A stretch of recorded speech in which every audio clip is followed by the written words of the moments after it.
Ladies and gentlemen, good day or good evening, wherever you may be. Thank you for taking the time to be with us today. My name is Bharat Anand, and I'm a partner with the corporate M&A practice at Khaitan and Company. I would like to extend a very warm welcome to this webinar to each and every one of you, whether you are from our audience in India or around the world. This is the fifth in our M&A Master Series over the course of 2021. And what we have been totally thrilled with the tremendous response that we have received to the M&A Master Series, with literally thousands of people taking up our invitation to register and attend the series, not only from India, but also abroad, and view the webinar recordings. We're also very grateful for the interest and support which our clients, associates, and others have shown in registering for this webinar. What's the agenda? On this slide, you'll see the agenda for today's webinar. In short, the format will be a discussion between our expert panel, followed by a Q&A session with audience questions. We have already received several audience questions, and if you do have a question, please do submit them using the facility provided in the webinar portal. If we cannot cover all the questions during the webinar, we will make it a point to respond offline by email after the webinar. And also please note that a copy of the presentation and a recording of the webinar will be sent to you after the webinar. Let me just introduce the topic for today. This is the fifth webinar that we are hosting in the M&A webinar series, but let me just contrast it with the previous one. The fourth webinar dealt with how buyers can mitigate risk in M&A transactions. Naturally, we had to look at the other side of the spectrum and now explore how sellers can mitigate risks in M&A transactions. Identifying and analyzing risks associated with an M&A transaction and how sellers can successfully either overcome these risks, transfer these risks, or otherwise deal with such risks are critical to the success of an M&A transaction from the seller's standpoint. Seller due diligence itself is an important part of the risk mitigation exercise, at least for two reasons. It helps sellers prepare for sale by identifying remedial measures in advance to address the sale issues, and it expedites and facilitates the M&A negotiation and transaction itself to achieve optimum pricing and deal outcomes.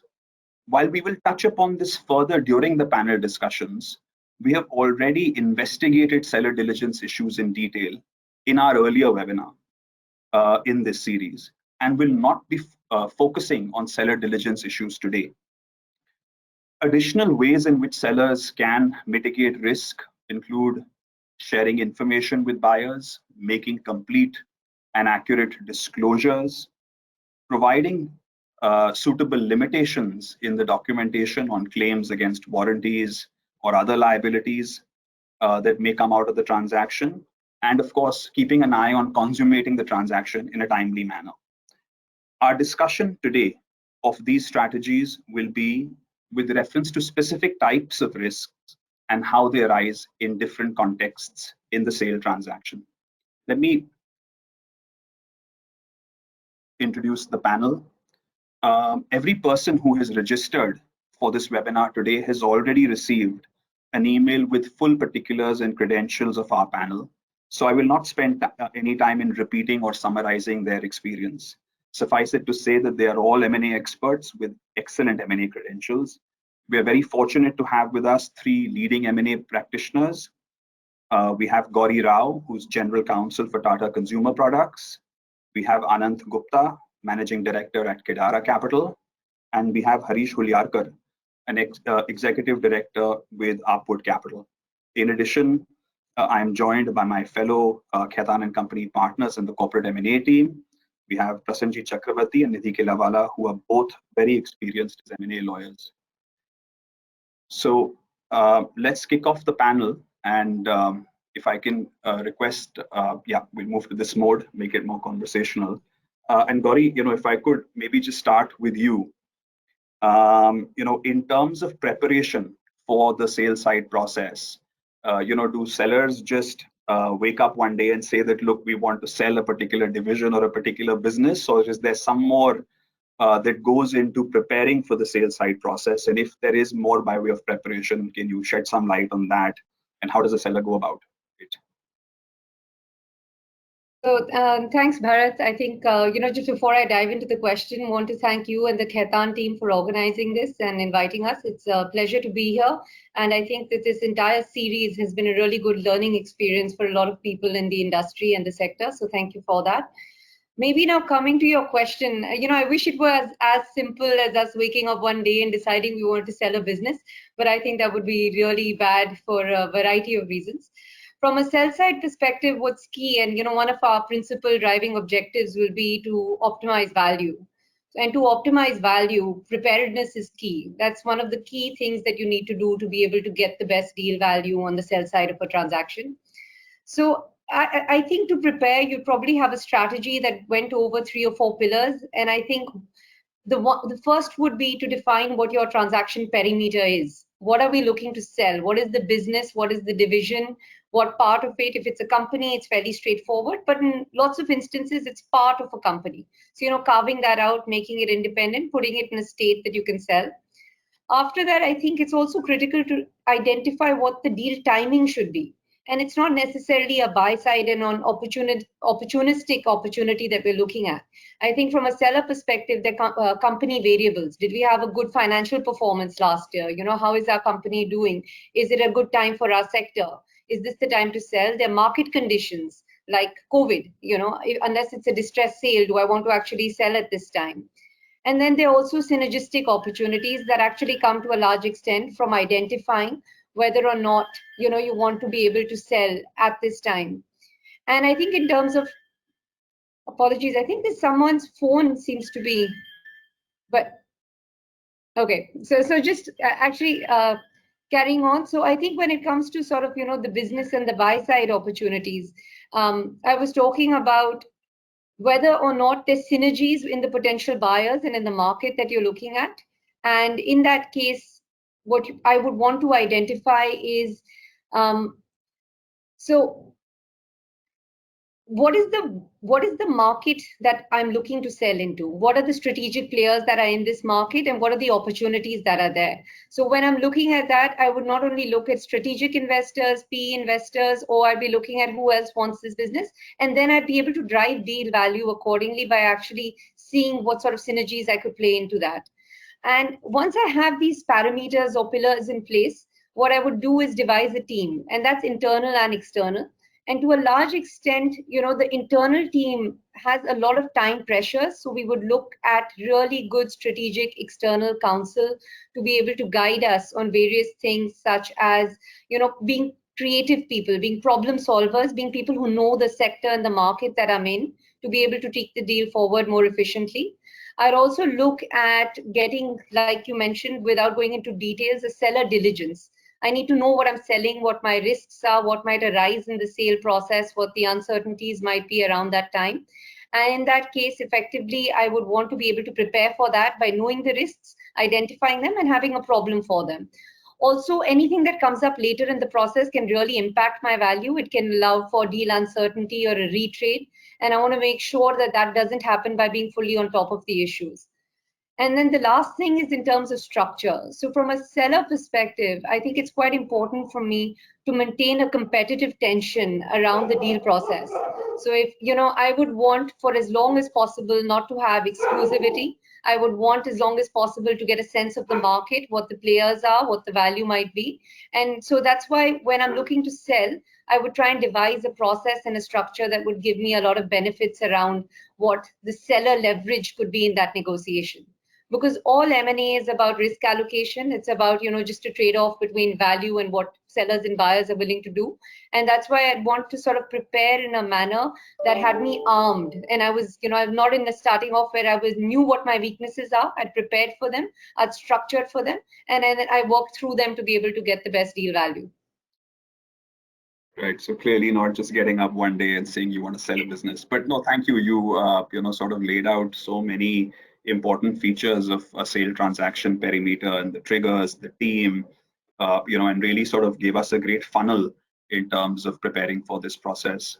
Harish, if I could, maybe turn to you. There is clearly process involved in, in the back end preparatory work that needs to be done, right? But what about, let's talk about just leave it to the market.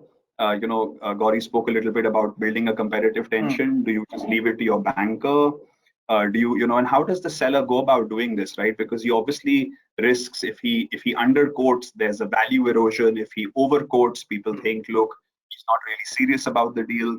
How does seller mitigate this pricing risk issue?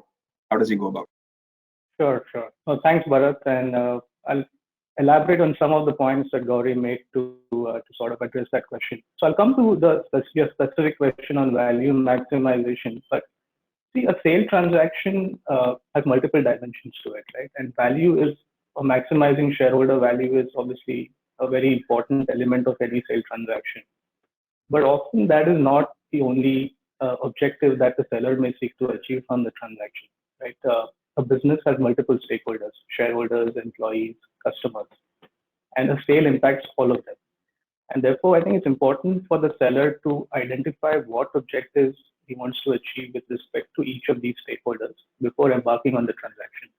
And I'll just illustrate a very recent conversation I had with someone who sold his business to just elaborate on this point.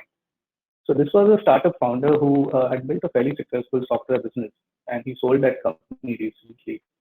And the peculiar nature of his business was that the product is used by his customers over a long period of time. It's software, so there's a switching cost involved in moving from that product to the other. And so when this founder decided to sell his business, he had three offers. Two were from competitors, and one was from somebody outside the industry. And interestingly, the two offers from the competitors were at a higher valuation, whereas the one from outside was lower. But he chose to go with the bid which had the lower valuation. So I was a little surprised, and when I asked him why he would do that, he said that, I don't necessarily agree with what my competitors would do with this product if they were to acquire my company. And I built this company based on my customers' trust, and they got me to the point at which I am today. And I didn't want to do anything which would jeopardize their interests, and they would call me a year later and said, "What did you do? That you sort of created value for yourself, but jeopardized our interests." And he sort of, for them, that was paramount. His reputation as a founder or what he stood for as an entrepreneur was important. And therefore, he took the decision to sell this business at a slightly lower valuation.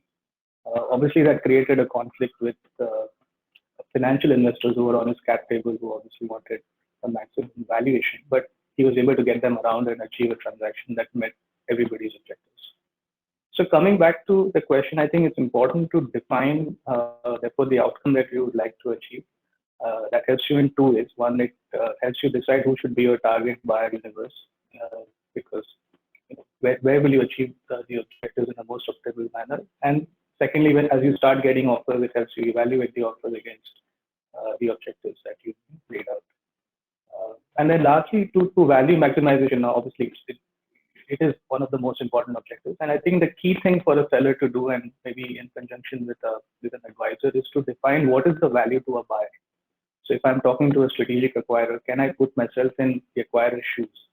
And what is it that a strategic acquirer would pay to me, let's say, based on fundamental value as well as synergies that an acquirer can derive?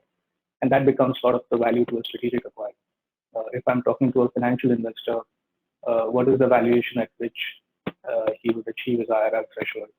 What sort of leverage can be available to juice up the IRRs, and therefore, what implications does that have on value? So defining that value to the buyer, as I would call it, upfront, can help set the expectation, and then it can address what calling out a valuation that's not achievable, and don't also risk underselling the business that you've so carefully built and now looking to sell. Yeah. No, I think Harish, thanks. Because your point that look, it's value maximization is a critical objective, but it's not the only objective. I think is a very powerful lesson for sellers to draw. But Anant, let me sort of play that back in terms of what we've heard with you. There's process. There's a lot of work that goes into process. You do a full valuation analysis. You get you figure out your objectives. But the big thing is, look, what happens if the buyer defaults, right? Can that happen? And what can and should sellers do to protect themselves? If the buyer just defaults after all the effort the seller has made. Yeah, that's a great question. But see, in our mind, when we think about being on the seller side, there are two things which are very important. Obviously, valuation maximizing is very critical, but at the same time, the certainty of closure is equally critical. And so when we are looking at a sell side or selling our businesses, we would quantify both of these and say, listen, we're getting a certain value, but what's the certainty of closure here? And as a seller, one has to be extremely careful of buyers who might just put in a value but might not be able to live up to delivering that particular value. And to that extent, maximizing both the equations is equally important. So I would say there are two parts to it. One is, I think, to the part Gauri alluded to, which is, can you reduce the incidences of those risks where a buyer gets an opportunity to say, listen, this is something. With all the right intentions, the buyer says, listen, I can't do it. And a lot of those boils down to diligence issues. And hence, if you are at any point of time evaluating a sell side of your business, selling your business or divesting, it might be relevant to actually start a DD process a year before. Get almost like a diagnostic DD done. It's not very expensive, but get some of the things around compliance, legal compliances, licenses, do you have the fire NOCs, etc. Get all the things done on the ESG, especially if you're looking to selling to a strategic and the strategic being global. As you know, ESG is becoming a very, very important concern area for a lot of people. Getting some of that checked is very important. Get all the litigations, tax filings, etc. By doing this, what you're doing is you're actually reducing the risk by eliminating the risk. Yes, you can do all of it, but you can still come to a scenario where buyer defaults. And Bharat, coming to your question, now, which is where I think it boils down to two set of buyers, right? On one hand, you will have financial buyers. On the other hand, you might have strategic buyers. Now, financial buyer in most circumstances, if not all, will only be buying the shares of the company or the assets of the company against cash. And to that extent, the levers or the menu, it's limited levers of moving. So as long as you have done the diligence, you're comfortable.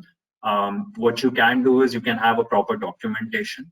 You can always add up an equity commitment letter or a debt commitment letter, which the fund basically has to give, saying that, listen, not only we are signing the documents, but we are fund is standing behind to say that if you complete all your condition precedents, we are going to come and fund it. That's one option. But with the funds, the scenarios are limited. Unless the things are going as per plan, unlikely the funds will back out. Where it gets to strategic is, I think, where the situation gets very complicated because you're more maneuverable. So the first thing I would look at it is, if I'm handling against a strategic, the first thing I would see is a cash versus a stock deal. A cash in hand is better than, or call it a bird in hand is better than two in the bush. And to that extent, if I have a cash deal, even if it's 5%, 10% lower than stock, does it make sense? Unless you yourself feel that the stock has huge value and you want to hold that stock for the next 5 years, and you might be able to have a value accretion on that. The second thing is, as a seller, I would do a strong diligence on our side, also on the balance sheet of the buyer. Is this a buyer who will be able to honor its commitment? Some of these commitments might be 3 or 6 months old, and hence the risk is lower. But some of these commitments could be payouts in 3, 4, 5 years. And to that extent, are you talking of a very large buyer, or are you talking of a buyer whose balance sheet in itself is vulnerable? The third thing is, in a lot of cases, what ends up happening, the founders are compensated through the ESOPs or some milestone-based payments. And it's very, very important for sellers at that point of time not to be swayed by the value and commit to milestones which they know they won't be able to deliver. And then it ends up happening as a fight between, whether it was the seller's fault or the buyer's fault that the milestones could not be met. So to that extent, having a realistic expectation setting is equally important. Escrow mechanisms, they're enough and more, but irrespective of whether you're using a deferred cash or you're using some sort of a stock, having an escrow mechanism is an equally important way. And I would say the last thing, which is not a substitute is due diligence, not just on the balance sheet, but due diligence on the buyer also. Are these firms in the past who've lived up to their commitment? Are these individuals you can trust? Are these firms, can you get some third-party checks done like a buyer would do on the seller? Because equally, you're selling your business and you want to make sure that you're selling it for the right price and to the right buyer. No, thanks, Anand. I think you made such fantastic points, particularly in the context of delineating what to look for where you have a strategic buyer versus a financial buyer, and also in the context of stock, it's an interesting instrument in terms of acquisition currency, but of course, it comes with the risk of pricing. And cash in hand is cash is king, as they say. But let me Nidhi, ask you a question in the context of say strategic buyers, right? I mean, if you're a seller or you're acting for a seller, the seller is really concerned. He may have sensitive information, he may have some technology which is needs to be protected and things like that, and he's very concerned about a buyer, whether it's a strategic buyer or even a portfolio company of a financial investor, right, which could tomorrow become a serious competitor, being out on a fishing expedition looking at your confidential information. So how would you advise sellers to protect their confidential information, really, especially from competitive buyers, and particularly if the deal fails? Sure, thanks, Bharat. So the enforcement of confidentiality provisions in India is rather bleak, and therefore, some of the contractual measures and other measures that you see sellers adopting, they assume more relevance given this background. What we see is the obvious one. The first one would be a non-disclosure agreement is something I think all buyers and sellers insist on. But what we are seeing as an increasing trend now is not just an NDA with the buyer, but also an NDA with the individuals and the advisors who are part of the buyer's deal-making team. So the seller has a direct sort of contract with those individuals, not just via the buyer, but also separate enforceable agreements with those persons. We're also seeing progressive supply of information being made available, especially with respect to the critical information. So you kind of save the best for the last, and you do a phased manner of supply of information where if the buyer does progress to phase 2 of the diligence, then the critical and more sensitive information could be made available potentially in a physical data room, which is guarded, well guarded, with no printing or any sort of those rights that are available to the buyer. There's of course redaction of sensitive information to the extent it is possible to do and provide to the buyer. And the timing of supply of this information sort of assumes a very important role. There's of course the checks and balances that you would put while setting up a data room, such as limited printing and download rights, looking at the kind of information and the manner in which the information is being downloaded to make sure that this is that it is being accessed only by the persons who have been granted access by the buyer. And setting up of clean teams is something that becomes extremely important, where you ensure that you do not just have a clean team and a clean team agreement in place, but you also closely look at the members that comprise of the deal clean team. This generally should always only consist of employees or consultants who don't carry out any operational activities or are not involved in the operational business. Of course, there'll be NDAs with each of these clean team members as well. And the role of these clean team members is really to ensure that they are not passing on any of this sensitive information to the transactional or the operation teams who are actually working on the deal, unless this information is sufficiently anonymized or segregated in a manner that is safe for their consumption. We're also seeing parties now appoint a custodian of the deal teams, and essentially the job of this custodian, he or she is tasked with the responsibility to destroy or return all the sensitive information that is made available to the buyer upon termination of the discussions or the agreement that was being discussed between the buyer and the seller.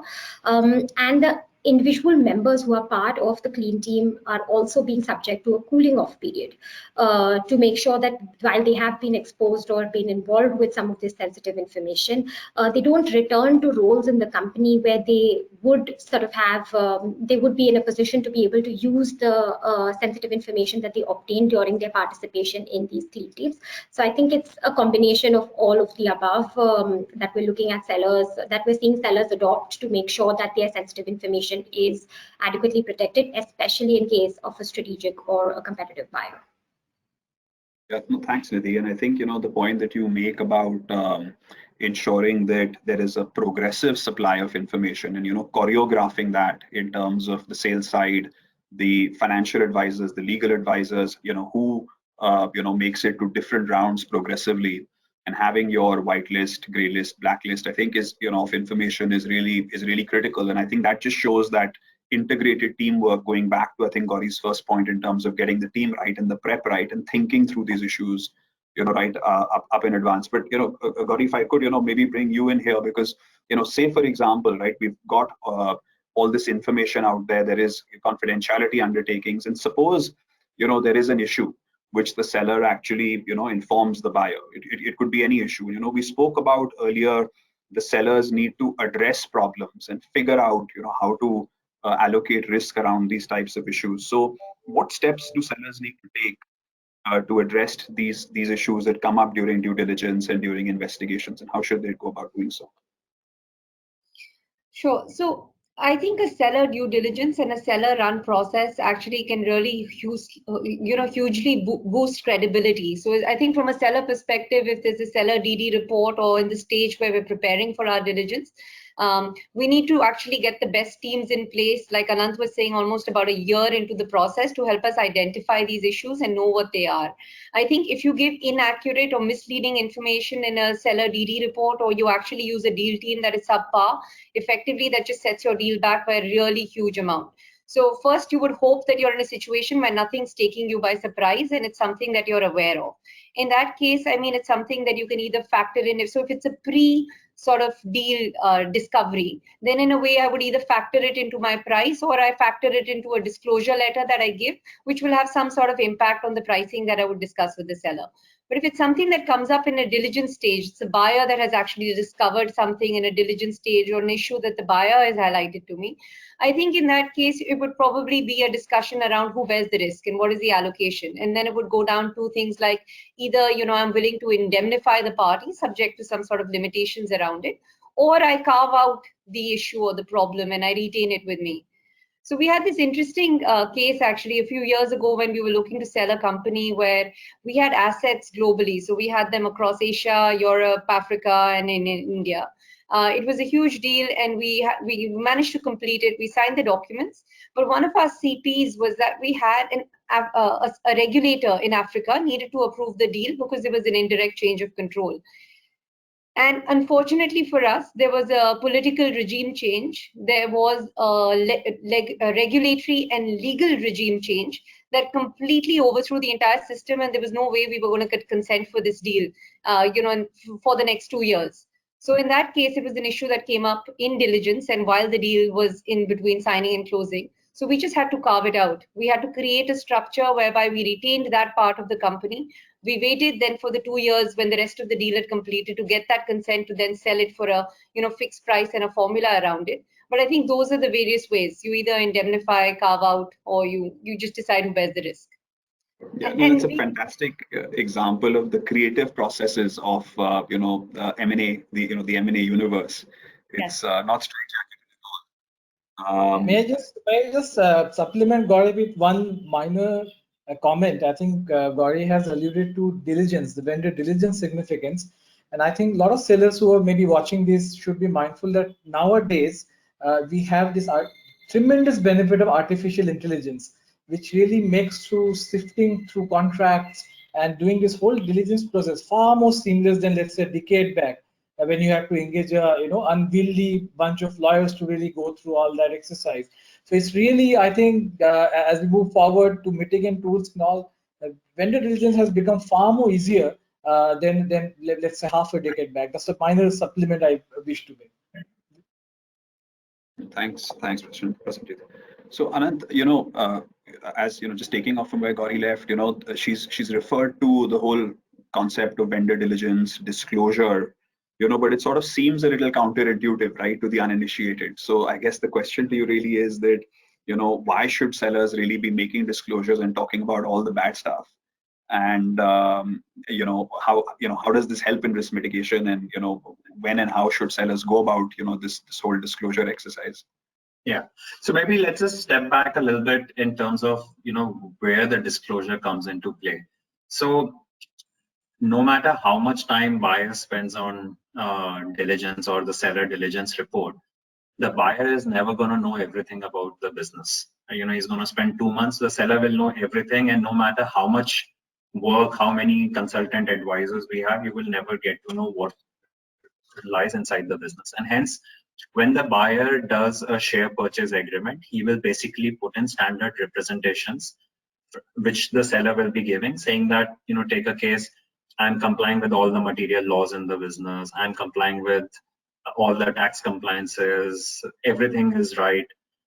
And to that extent, what happens is tomorrow, if any of these representations are breached, the buyer under the indemnification will come and say that, listen, you had told me that this was right about the business. This is not right about the business. And hence, this is the loss I have, and you have to make whole for me for this particular loss. Now, there's a way seller can protect himself, which is the seller can say that, listen, I told you these 20 representations about the business, but I also told you at the time of deal signing in a disclosure letter saying that these are the things against which, for example, if I'm compliant with law, is the rep, I might have 10 exclusions where I might not be complying with the law, or I might be on the borderline, but I told you. And hence a seller can, in a way, a disclosure letter is almost like passing the risk from the seller to the buyer to say that, listen, at the time of deal, I told you this. And given I told you this, I was expecting that you have built it into your into the final valuation you paid. So to that extent, preparing from a seller's perspective, preparing a thorough disclosure letter is a very good practice. And I would actually say that a lot of people, a lot of sellers actually end up preparing disclosure letters when 5 days before the signing, the lawyers will come and tell them, oh, by the way, you need to have a disclosure letter before signing. And then the whole hell breaks loose. And to that extent, if you can actually start preparing the disclosure letter as you're getting the vendor diligence, but that's when the issues are fresh in your mind. And you know that these are the things which we need to disclose to the buyer, is something which is generally a good practice. I would also say that there's a concept of specific indemnity also, which a buyer will ask. For example, you might disclose something, but the buyer will not get comfortable with that and say, listen, I know that this is a very large risk. You're disclosing it to me. Let's take the risk might be of 100 crore. The buyer is saying that, listen, I can ding you on the valuation today, but it doesn't benefit you. It doesn't benefit me, because while the risk is high, it's a very, very low probability. And which is where the buyer says, even if you're disclosing it to me, it's not good enough. I might still seek a specific protection against this particular clause. But that being said, to Gauri's point, to Bharat's point, disclosure letter is as thorough as thought out disclosure letter is good, because then you are passing on that risk a little bit to the buyer. Yeah, no, thanks for that. I think it's just such a fantastic, overview of the basic tools in terms of carve outs and the point that Gauri made, and then the indemnity as a tool for risk allocation as well. But Prasanjit, let's get a little technical, right? We've talked about disclosure, we've talked about facilitating diligence, but what does the seller do if the buyer's just missed something, right? He has essentially overlooked an issue which was fairly disclosed in the disclosure letter. He's not really fully thought through the impact that could have. How do sellers really make buyers responsible for their diligence or their failure to do diligence properly when information has been provided? Right. Thanks, Bharat. I think the first and foremost thing to think about as seller is that, look, buyers are bound by the well-known principle of caveat emptor, which basically means that buyers should be beware when they are looking to buy goods, and assets. And therefore, if a buyer is sloppy or careless, or let's say not diligent enough, and or wishes to turn a blind eye to issues which are staring on the face of it, either through a diligence when the buyer conducts a diligence, or through the disclosure letter which Anand and Gauri have touched upon, and doesn't bother to delve deeper into the issue, and just in the interest of getting the deal done, and knowing very well that it has the refuge of a broad set of indemnities and possibly escrows and set off, very cheekily, if I may use that word, then really rely on that knowledge which it didn't divulge to the seller. This is technical terms known as anti-sandbagging provision. Sandbagging, as many people would know, basically is a strategy and a ploy deployed by a golfer really to basically downcase its capability as a golfer, get some handicaps, and then really ambushes the others. And therefore, it's very important that the buyer should not be allowed to take benefit of something which it knew and really weaponize that knowledge after the closing has happened and take seller to the task. That's not a fair argument. Having said that, it's not an easy point to win in a negotiation, and buyers will fight tooth and nail because knowledge is vague. It can be actual, it can be constructive, but that's buyer's headache. Today we're talking about sellers, right? So seller's headache is that, look, I have given you disclosure letter. You have access to the BD report or your own diligence report. You don't understand something, come up to me and talk. I will explain. But you can't be silent about an issue and really come around suing me later on. So put an explicit duty to investigate on the buyer. That's point number one. I can actually resonate this one example. I think there was one transaction where the buyer actually, with a very well-reputed expert, visited and carried out a site inspection to really kick the tires, seeing the plant and machinery is working, functional, etc., etc. And after the closing happened, they instituted a suit or a claim notice, at least, saying, well, the quality of the machine is not quite up to the mark. And the response we gave, look, you did the inspection. There is ordinary wear and tear with like any machinery. You should have brought it up at that stage. This kind of a ploy will not work. We fought tooth and nail, the claim got settled there and then. So I think it's very critical to really put the onus back on the buyer to investigate and be upfront about it and have a very robust anti-sandbagging clause. That's my response, Bharat, to your question. Thanks, Prasenjit. Harish, clearly the buyer needs to know that he's not buying a three-legged horse, and we understand that. But there is when we negotiate M&A documents, why isn't there a standard qualitatively, just a standard set of representations and warranties? So from the seller's standpoint, what should a seller's qualitative expectations be in terms of the representations, the warranties, the indemnities that the seller needs to give? And is there just a common list that everybody gives, or does it vary case by case? Can you shed some light on that, please?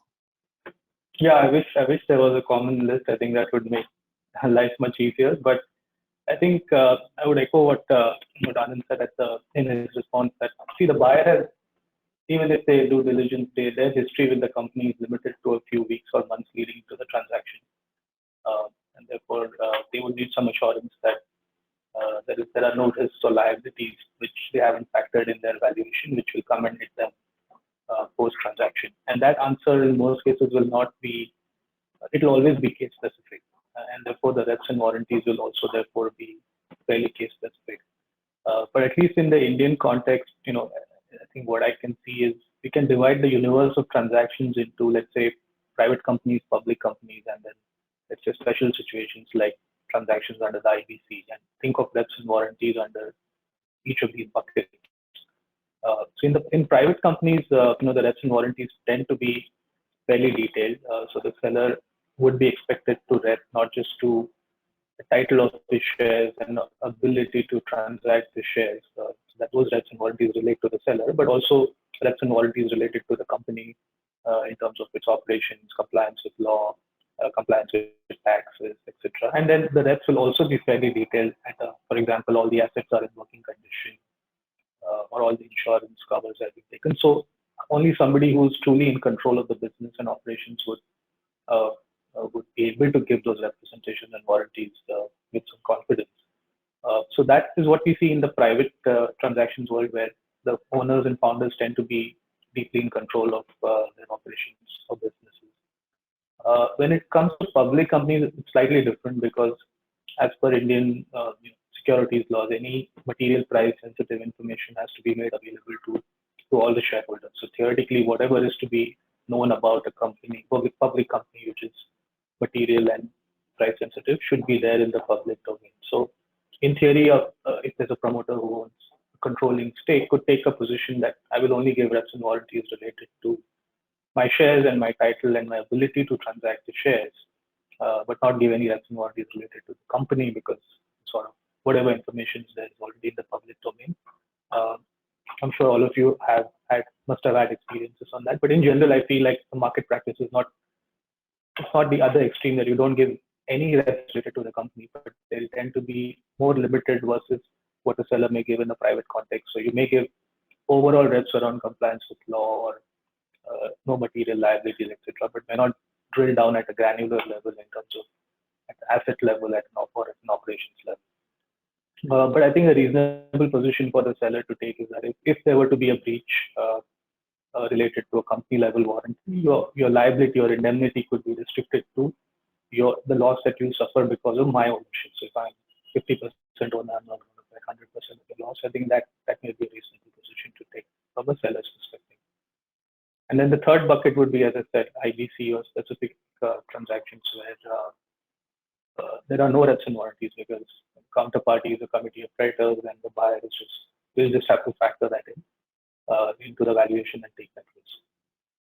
But yeah, I think therefore, I think it depends a little bit on what is the asset that you're selling, and then you have mitigants like buying insurance from a seller's perspective to cover for any potential liabilities that may arise if there were to be a breach. So, Bharat, if I could just add to perhaps what Harish has said, I think, apart from just the details of the reps and warranties, I think picking up on the point of in terms of the process that the seller should follow, I think if the seller can be in a place where they control the document, if it's a competitive process or it's a design process, I think, at that stage, when you produce the first set of reps and warranties, you can make sure as a seller that they're relevant to your company, they're relevant to your sector. And I would urge, actually all sellers and buyers, and particularly external counsel listening into this call, to be reasonable and sort of, actually market it to a large extent in your ask. I think the problem with most deals and with counsels in a lot of the transactions we worked on in the reps and warranty space is you start with a position that is so far to the right or the left that it just takes a huge amount of deal energy and space to find a way in the middle. So I think you need to start with a very sort of practical approach to reps and warranties. And of course, if you can draft them, you're much better positioned to then be able to negotiate them. Thanks, Harish. Thanks, Gauri. I think great points, and the whole issue around information asymmetry in terms of the M&A landscape and transaction and how the warranties really straddle that is just a fascinating piece. But Prasenjit, when the rubber really hits the road, right? Once we move from the high-level statements on the golf course to actually negotiating and signing and putting pen to paper on a document, how do sellers really protect themselves and ensure that cash doesn't leak from their pockets in terms of claims under representations, indemnities, warranties, and the whole thing? Yeah, no, I think that's an excellent question, and in many ways, backbone of seller's defense, isn't it, in a share purchase transaction or asset purchase transaction? For the reason I say that this is called limitation of liability, purported to limit the liability of the seller once the transaction is completed, and it is meant to be used not as a sword but more as a shield to really insulate a seller, and for good reasons. We'll come to them. There are multiple forms of limitations of liability which are available, and we'll quickly run through some of them today. The first is time caps. So basically what would happen is that the purchaser will be only allowed to bring about claims within a certain number of years from the closing date. Typically, for business warranties and business claims, it's a couple of years for sellers. The reason being, if 2 years has not been good enough to flush out a claim, the seller is not going to be there on the hook forever, right? It's not a bank debt deal, it's an M&A deal. Tax claims slightly more tricky because there's a 7-year statutory period, so maybe you settle at 5. For fraud and those kind of extraordinary claims, I think a slightly longer period possibly can be agreed upon. But more importantly, the key issues are around business reps, and you should try and limit them to 2 years. Then you come to monetary caps, which are known as basket and mini basket or de minimis. So, let's say there are claims which are not worth your time as a seller, frivolous claims, 5 lakh, 10 lakh, 20 lakhs. It depends on the transaction size, I must admit that as well. But those kind of claims should be weeded out, and the buyer should not come to the seller to bring about these nuisance claims. Equally, the other side of the spectrum is just cap. So the buyer gets $100 the seller gets $100 for the transaction. not to repay the entire money to the buyer. So the buyer should be only allowed to claw back up to, let's say, 25-30% of the purchase price, again, for business operational debts. For extraordinary items like if the title goes for a toss, perhaps a higher cap is more warranted, but there also I will never ask a seller to concede uncapped kind of a thing, because then you might as well return the shares back to me, isn't it? So that's the second check and balance you should have: time cap, monetary cap. Now we come to some of the other nuances. Conduct of claims, very critical. A third-party claim comes after closing. Who controls that? You must control that as the seller. You don't want a buyer to give up the fight for you. You want to take the fight head on, litigate it to the best of your abilities, and maybe you win, and maybe you don't, but you settle. But at least you are able to take control of your own destiny. So conduct of claims, very, very critical. Then you come to retrospective taxation, retrospective change in law. A seller should never assume those kind of liabilities. That's not your fault. If the government does a U-turn on a law, you should put the absolute risk back on the buyer for any retrospective change of legislation. Then is double recovery. So I will give you a classic case. There was a buyer, I won't obviously name them, but they were too clever by halves. So on one hand, they did a closing date adjustment for certain customer dues, the receivables, which were not recovered. They also had a warranty, and they were trying to sue us for a breach of warranty, that because your receivables were not there. They said, look, hang on, but you already got made good, right? So how can you come to us again? And to our rescue, this particular clause of double recovery was incredibly useful. Then, of course, there's the insurance policy. Many of the warranties, the assets are covered by insurance packages. So if the buyer can recover pursuant to insurance policy, why on earth will it come back to me as a seller and claim the same money? Please try your luck with insurance policy. If you fail to recover, then you come to me. So that's the other kind of protection you must try and negotiate. Then the look back period, the warranties, we all know, we have talked about warranties. The warranties, if it's a 10-year-old company, you don't want to be giving warranties for 10-year-old back, because A, the company will just not have data to disclose. So you should confine the look back period, as we call it, to last 3 years, because the buyer is also concerned with the information as of date, not 10 years back who got a notice from whom, which authority. That's nobody's concern, isn't it? So therefore, you must have a restricted look back period. And the last point I would wish to make is about assignability of the indemnities and warranties. These warranties and indemnities, more often than not, are given by sellers deriving comfort who is the buyer. We don't know how happy trigger a new buyer may be or a new transferee may be. Therefore, these warranties should not be assignable and should be confined to the buyer with whom you're striking a deal.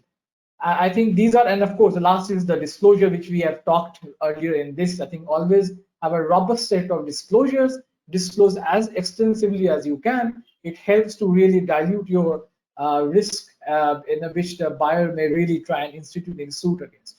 So these are a whole host of packages. I hope it gives a good flavor of some of the limitation of liability a seller should negotiate. Terrific. Thank you, Prasanjit.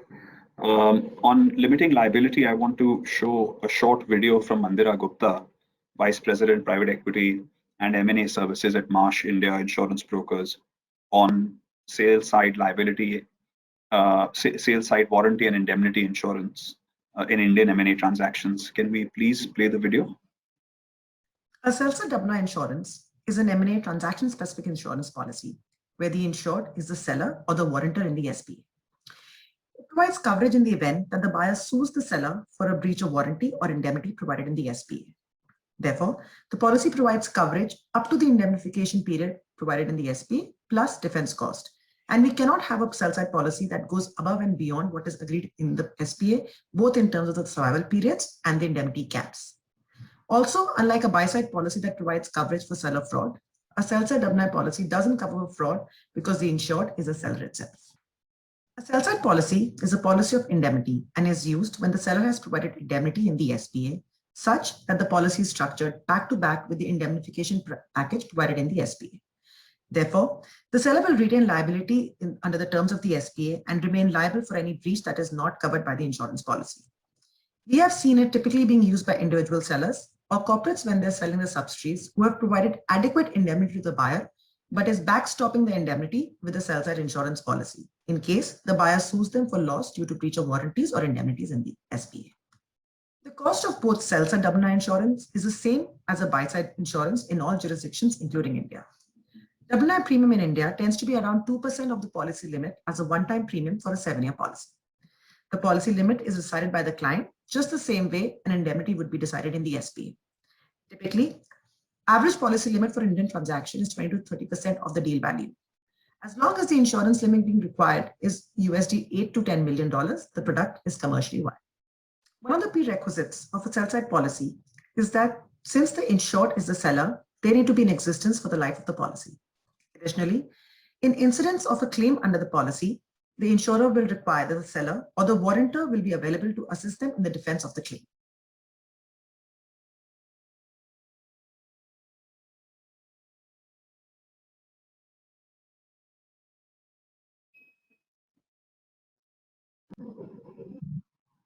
Has the video dropped for everyone? Yes, Bharat, it has.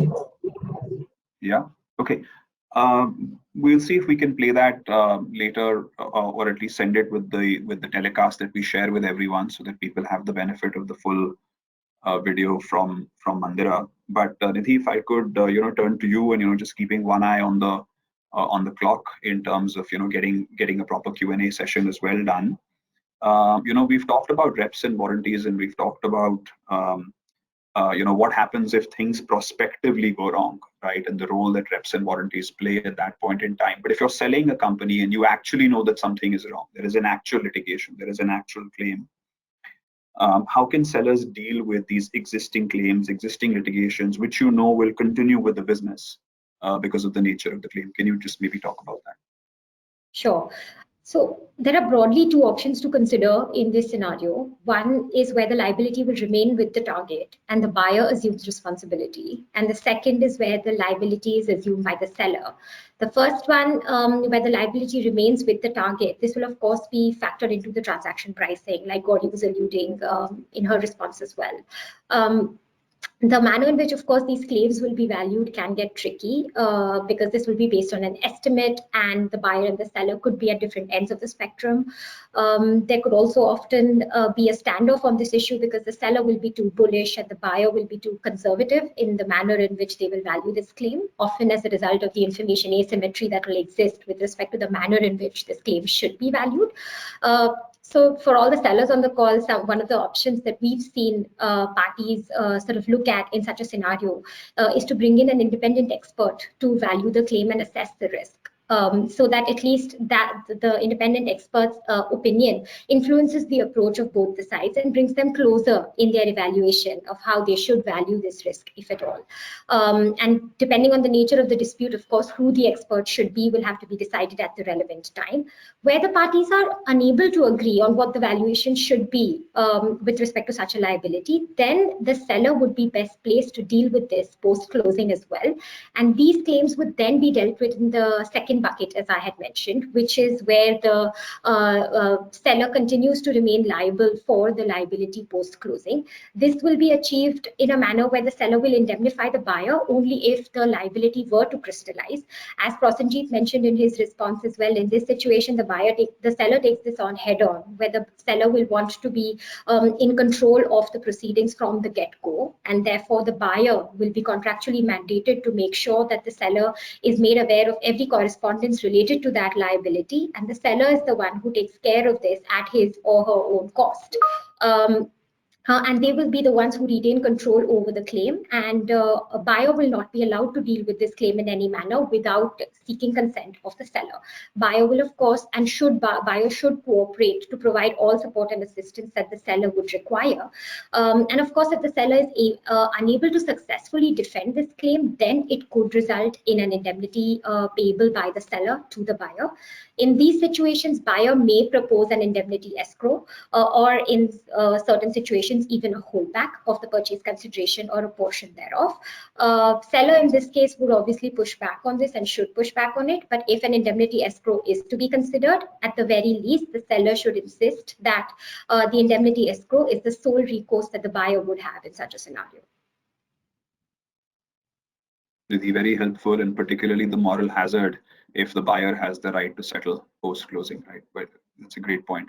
I think existing tax claims or the risk of potential tax claims can be major issues for sellers. We have a short video from Vinita Krishnan, who's a tax director at Khaitan, and she'll talk about some of the tax issues that sellers worry about. Can we have the tax video? Sellers in an M&A transaction should proactively plan to minimize any surprises, especially on the tax side. Today I will discuss some of the tax pitfalls faced by the target whose shares are sold or whose business is being sold, and the strategies adopted to mitigate the same. The first one being pre-closing taxes. While it is common for the buyer to tell the seller, you please bear any pre-closing taxes, the seller should really evaluate and see if the indemnity cover should exclude any taxes of the pre-closing period but arising thanks to change in law which has a retrospective effect. The premise is the seller is not in the control of what would happen in future, and it is essentially the business risk which the buyer may assume. The second risk being pre-closing tax assets. If there are pre-closing tax assets, the seller should factor the same in the valuation or should ensure it comes back to the seller. The third basket is pending litigations. The seller may opt to settle the pending litigations under the tax dispute resolution scheme, which is called as Vivad Se Vishwas, by paying the taxes upfront, and under the scheme, interest and penalty is waived. Nonetheless, there is also an option available from a planning perspective, especially on the transfer pricing side. If there are cross-border transactions and to mitigate any transfer pricing disputes, the seller can also explore to consider whether advanced pricing arrangements can be entered into.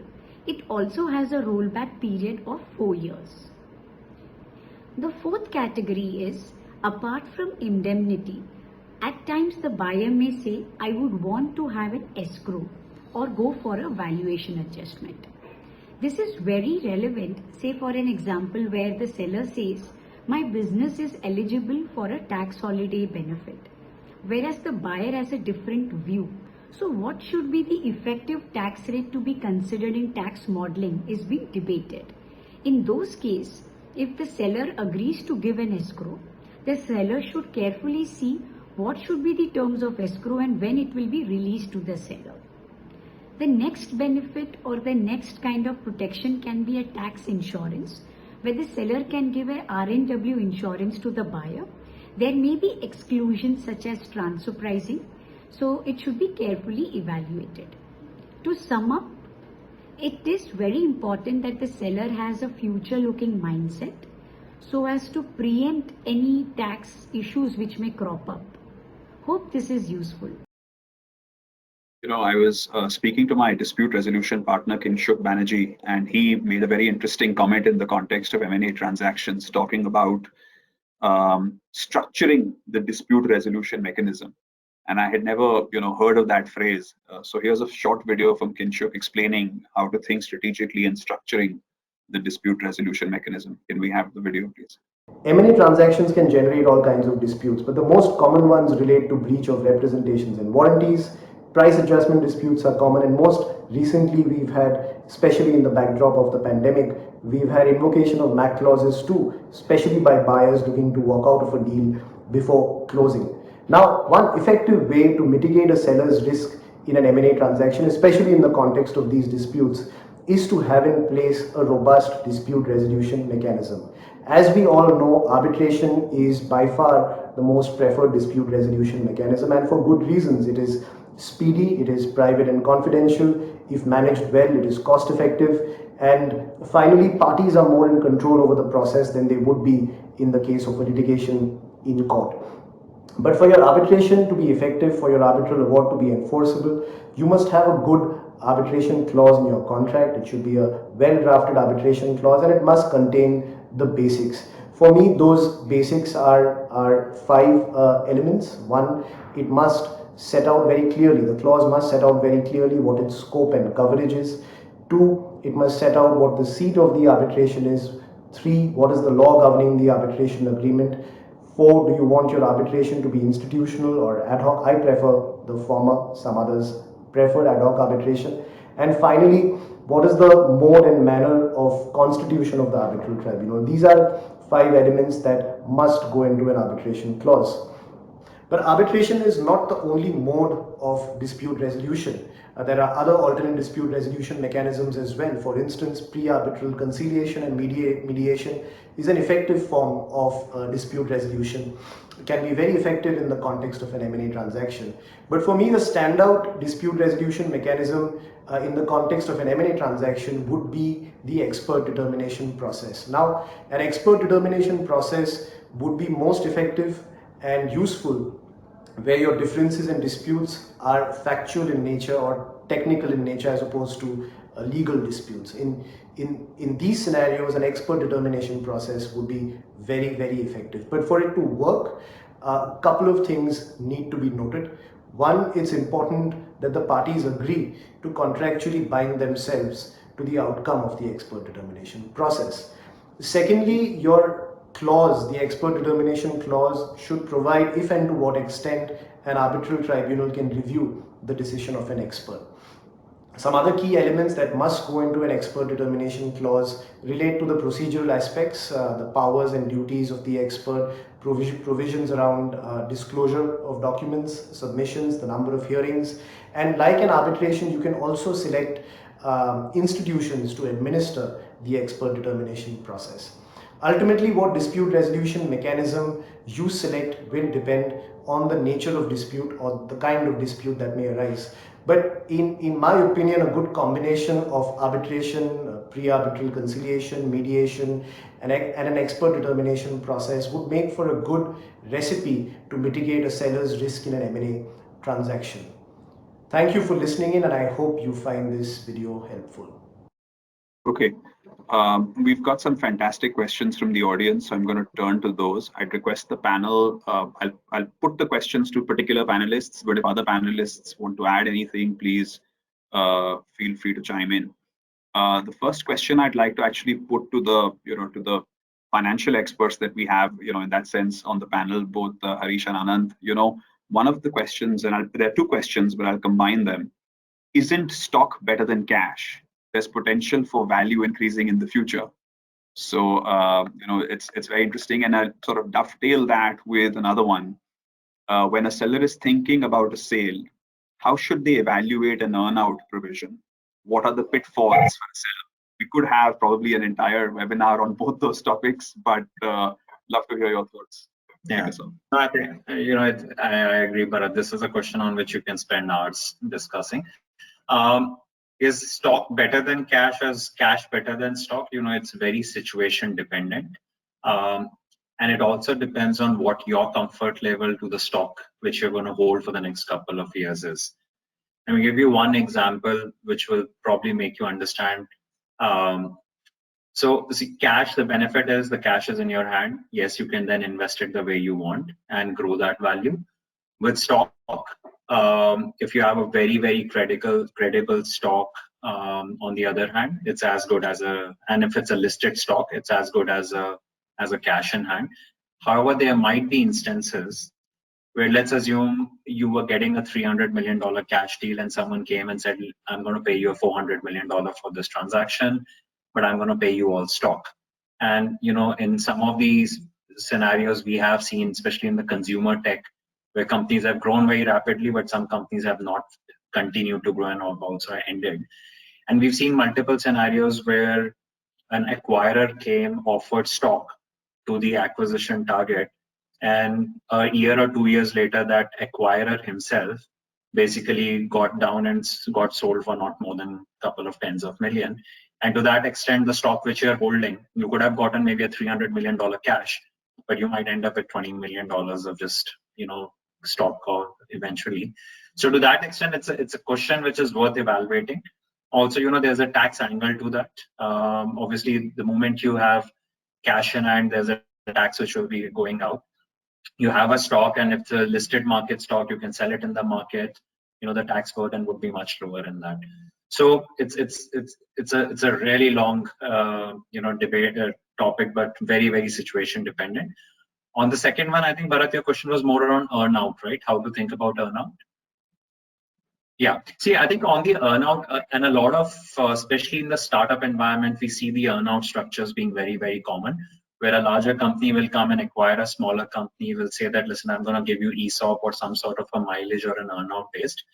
I only sense is set realistic target for yourselves, because if you set targets, you were growing at 20%, but now when you're getting acquired, you set up a target saying I'm going to grow 40%, and after the acquisition, you end up growing at 15-20%. The only downside to that is that you might lose some of those milestone based because you set completely wrong expectations. And so there's nothing wrong with milestone as long as the expectation setting on seller and buyer side is perfectly okay. Harish, I don't know if you've got terrific experience on that side. Yeah. So I would just add a couple of points to the earnout. I think since we're talking about sellers in this discussion, I think it's important for sellers to know what extent of control will they have over determining the achievement of the operating metrics based on which the earnout is structured.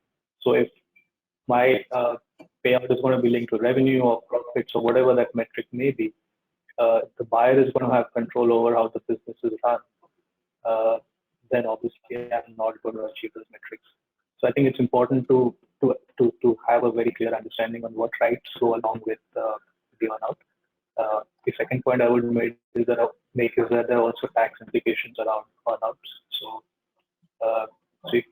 there are ways in which you can structure the transaction such that the tax liability only arises when you actually get the payouts versus all the tax liability arising upfront, even if the cash payouts are deferred. So I think some good tax advice is something that the seller should look for if they're going down the path of an earnout. And I think on the previous question, Anand, you covered. I don't have much to add on the stock versus cash. I would just make a statement that if you're taking stock, then almost you have to do a reverse diligence on the buyer, whether it's private or public or whatever it is. I think the last thing you want is you're giving away your life's creation, which is the company that you created, and getting stock for it, which is overvalued. And there's only one way, which that direction in which that stock goes, and you sort of are shortchanged. So I think that reverse diligence becomes important. Yeah, I think we have time for one more audience question, and Gauri, I might sort of direct this at you. But in your experience, has COVID really impacted the way sellers do deals and mitigate risks from unforeseeable circumstances? What is your experience? And happy for the other panelists to chime in quickly.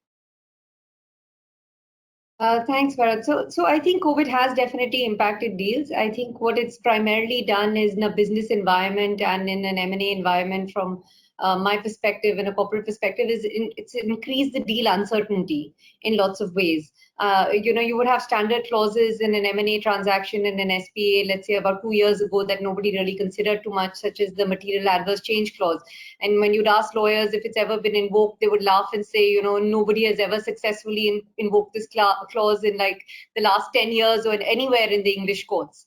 Whereas now the MAC clause is probably one of the most hotly debated issues, because I don't want to be a seller in a transaction where someone can just say there's a pandemic on and then be able to get away from their obligations.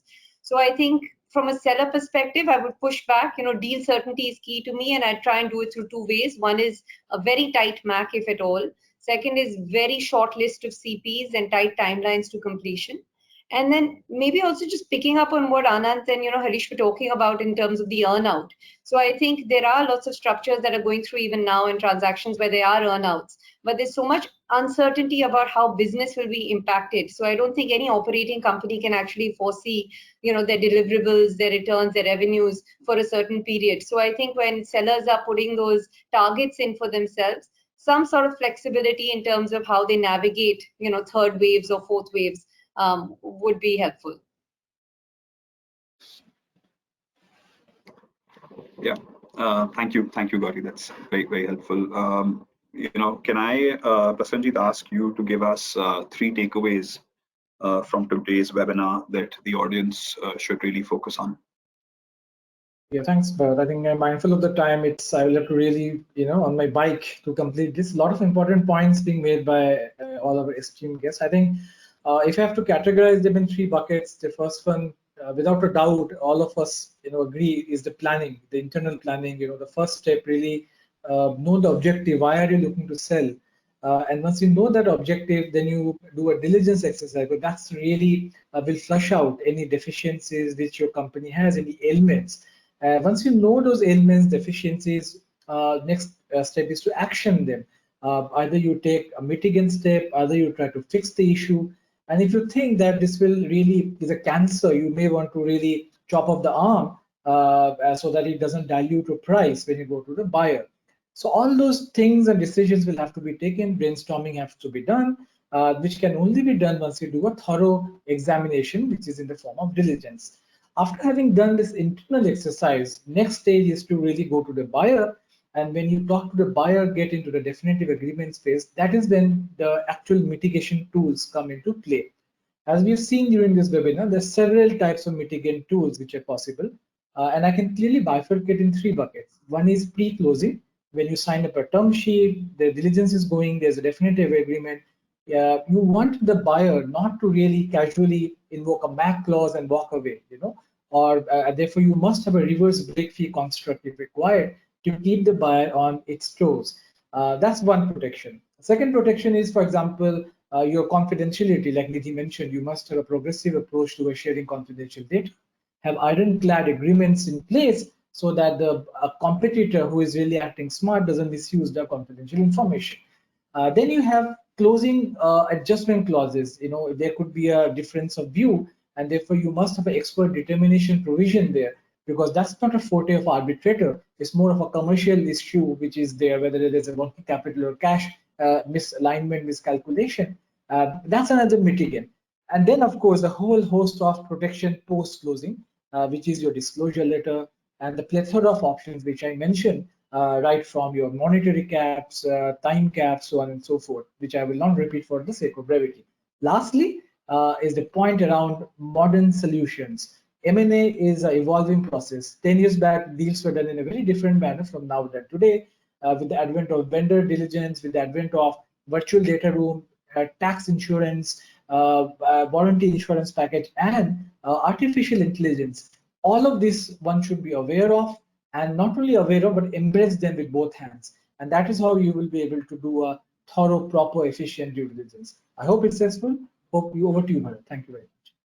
Thank you. We'll move very swiftly. I think we'll about take another 2 minutes at most. I would like to ask each of you to respond to the poll slide on your screen. Mitesh, if I could ask you to put it up. We take this very seriously as a part of our continuous improvement program. We'll leave the poll slide up for a minute so that you can respond to this. Finally, I'd just like to thank each of our guests for sharing their experiences and their expertise today. Gauri, Anand, Harish, thank you so much. Without you, this webinar would not have been possible. You've each done an outstanding job. And we're seriously indebted to you, and we've learned so much, having this experience with you. To our audience, I hope you found the webinar interesting and a worthwhile investment of your time. We certainly enjoyed bringing it to you. As mentioned earlier, you will all receive a copy of today's presentation materials, as well as the webinar recordings and the videos. You will also receive a request for some feedback on the webinar. Please feel free to provide candid feedback. We welcome it all in our endeavor to improve. The form will take less than a minute to complete. Please do not hesitate to contact us if we can help any one of you in terms of the issues that we've discussed. Our contact information will follow. Thank you very much. A great audience, great panel. Stay safe, stay well. Thank you.